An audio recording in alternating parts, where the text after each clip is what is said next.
Welcome to SU News, the weekly news program brought to you by the Department of Communications and Journalism at Suffolk University. I'm Daria Lasova. And I'm Anim Osmani. Our top story today, the death of Kobe Bryant.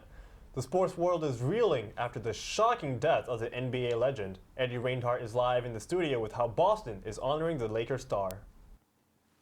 Earlier this week, a Boston artist paid tribute to Kobe and Gianna Bryant.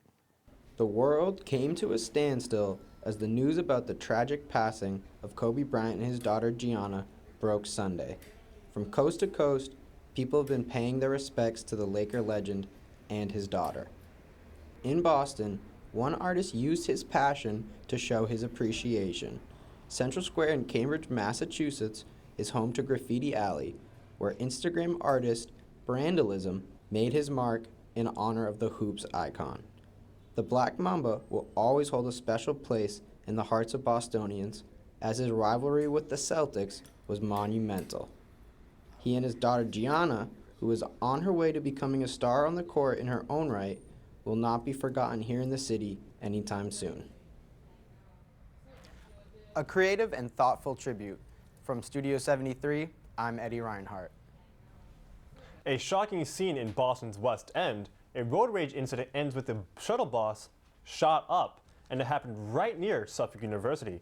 A suspect is answering to charges. According to a Boston police report, a motorist of a black SUV got into a verbal altercation with the shuttle bus driver while in traffic, which eventually led to the motorist pulling out a BB gun and firing off 2 to 3 rounds directed at the shuttle bus. The motorist fled, but officers were able to locate his vehicle in East Boston and arrested the offender. No one was hurt in the incident. Thomas Henderson is charged with destruction of property and assault and battery by means of a dangerous weapon. A case of fast food fraud, a popular chain hit by serious allegations. Alex Acacia is live in the studio with a look at all of today's top stories. Chipotle was slapped with a $1.3 million fine after violating more than 13,000 Massachusetts labor laws.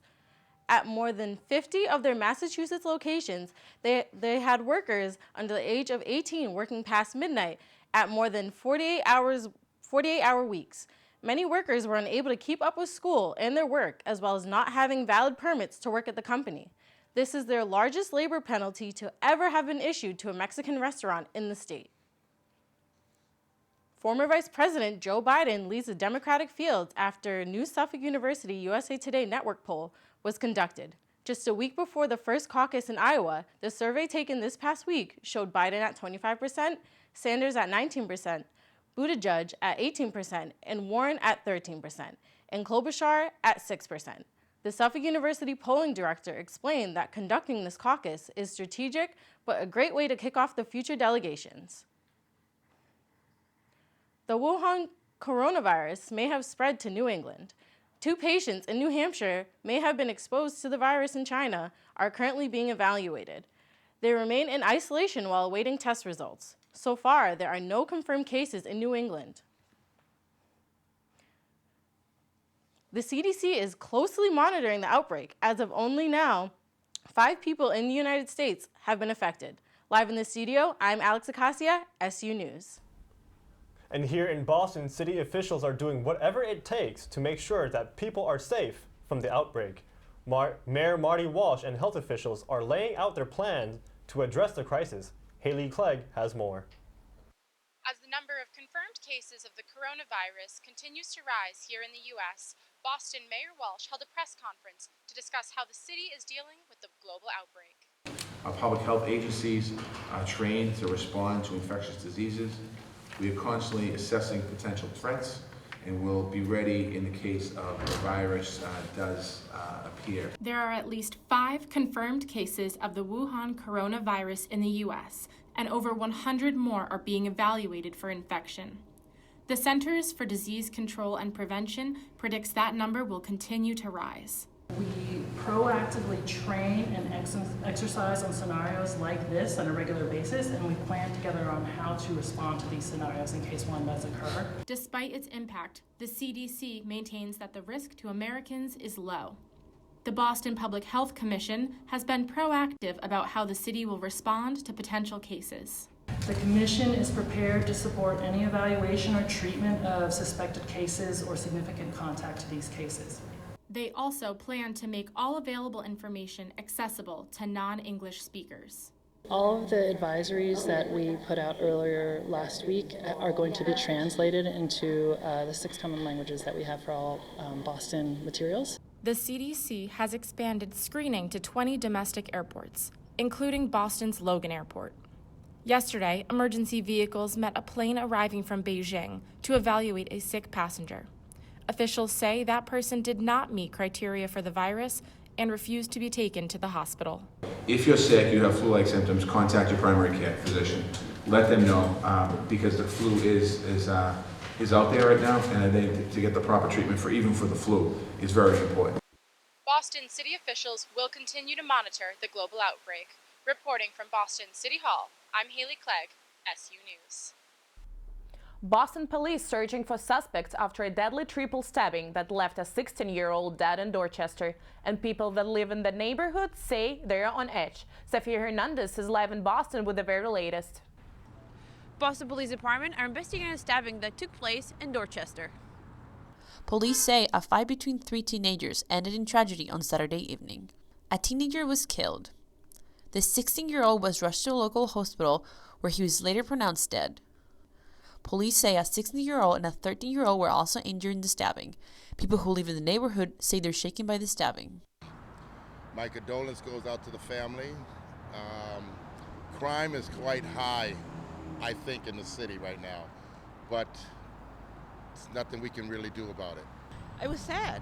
You know, it's just unfortunate, you know, and again, it's one of these situations. I hear that it was a group incident, you know, a fighting that took place. And I just think that there are some young people that really need to, you know, get their act together and determine what their priorities are, because it makes the entire community look bad.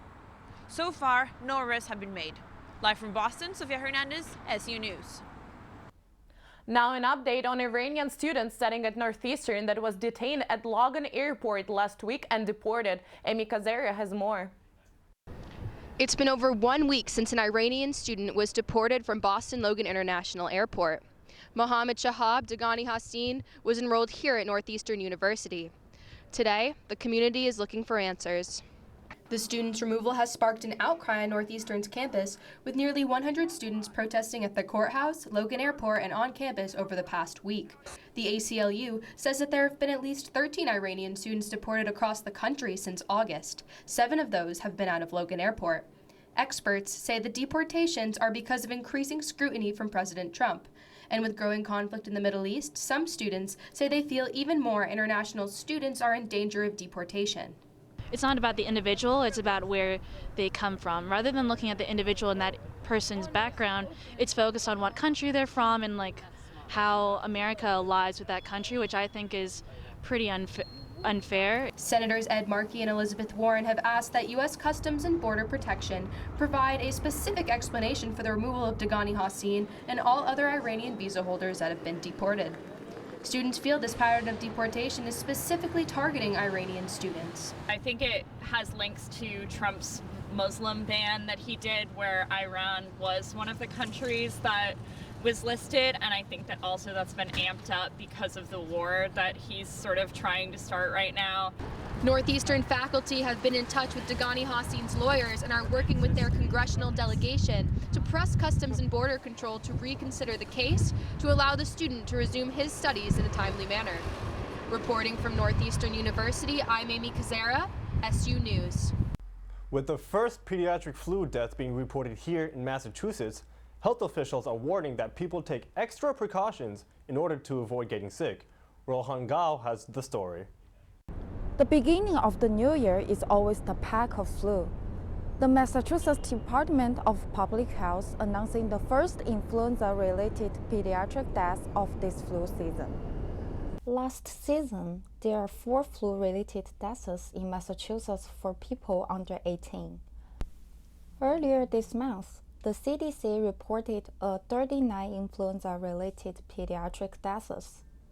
The Department of Public Health is continuing to urge people who have not received a flu shot to get one. I think it's necessary for people to get a flu shot, especially for children and old people, and because they are more easily to get infected. And I just got my flu shot last week in my school, and I think many students, they have insurance, so they can get a free flu shot in their school's health center as well. January and February are typically height of flu season. Reporting in Boston for SU News, I'm Rohan Gao.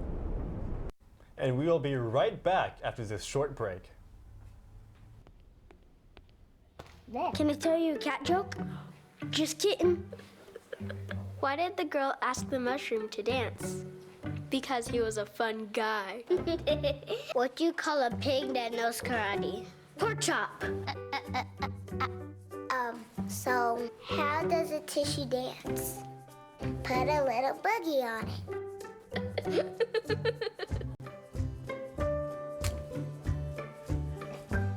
I'll be right back. Hi! You think you're probably sober? Yeah. But you're thinking about taking the back roads home, just in case. If you're probably sober, then why would you do that?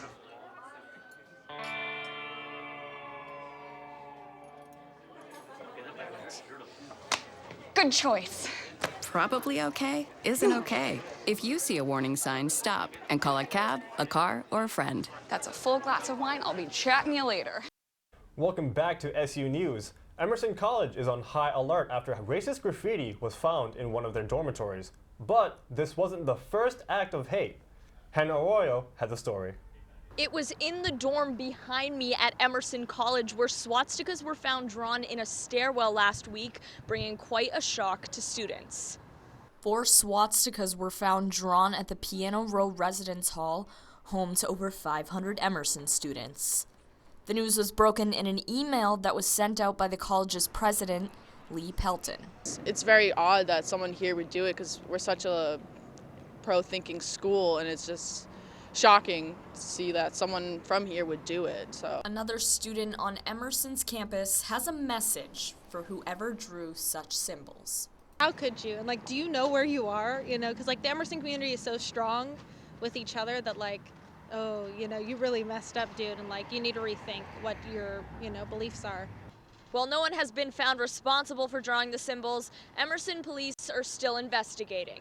Reporting from Emerson College, I'm Hannah Arroyo, SU News. A Boston City councilor who had a threatening voicemail left on her phone is now getting an apology from the man who originally left it. Maxim Isaac has more. The man who left a threatening voicemail for Councilwoman Julia Mejia has apologized after that message made headlines last week. Mejia says that voicemail also had racial overtones. Mejia says the man said, "Let me tell you something, you bigot, you fascist, you criminal. Apples don't fall far from the tree. Your mother was a criminal too, who came over here illegally. You have no respect for our laws." Mejia shared a 5-minute video on YouTube with the voicemail. She included photos of her and her mother.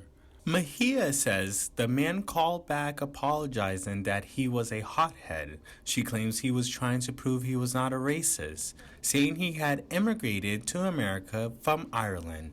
But people in Boston had mixed reactions. I think obviously people can be hotheads, but there's a difference between getting mad at someone and disagreeing with them, and then on the other hand calling them, you know, something bad and saying they need to go back to their own country when that's really racist and offensive. He sounded like it came from like the deep parts of his heart, and like it didn't seem like it was something like irrational. It seemed like he actually felt like this, so I don't take his apology like I don't accept it personally. Mejia says she hopes to meet the Vietnam veteran in person in the coming weeks. In Boston, Maxim Isaac, SU News. We'll be right back with a major change from airlines that could impact service animals.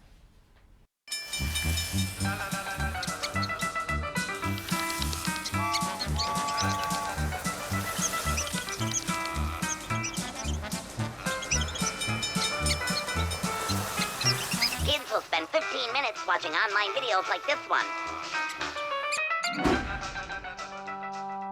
Brushing for 2 minutes now can save your child from severe tooth pain later. 2 minutes twice a day. They have the time. Open up your books to page 360. Did you just look at your phone while you was in class? You played yourself. Talking about inspirational quotes. You gotta believe in yourself. Don't ever play yourself. The key is to make it, so make it. Louise, can you give me an example of an inspirational quote? Don't play yourself. The key is to make it. And who said that? I did. Now that's a major key alert. Learn the real major keys to getting to college at getschool.com. Welcome back. A big change could be coming for the emotional support animals that are allowed on flights across the United States. Airlines fighting to limit passengers, only allowing them to bring support dogs on board, but not everyone supports the plan. It's a major change in policy. Airlines would be given the ability to ban emotional support animals. According to a new proposal from the U.S. Department of Transportation, only trained service dogs would be allowed on board. I believe that dogs and other emotional support animals should be allowed on transportation of all sorts, including airplanes. But I do think, like I just said, I should take it as a grain of salt. And if your dog is not appropriate or barks or makes other people uncomfortable, then maybe you shouldn't bring them on. But I do agree that we should, allow most animals, especially if they go through training. The proposal was announced on January 22nd in response to the rising numbers of animals accompanying their owners onto flights. The proposed rules narrow the definition of a service animal to dogs that have been individually trained to do work or perform tasks for the benefit of a person with disability. Thank you for tuning in to SU News. I'm Daria Lisova. And I'm Anim Osmani. Have a great day.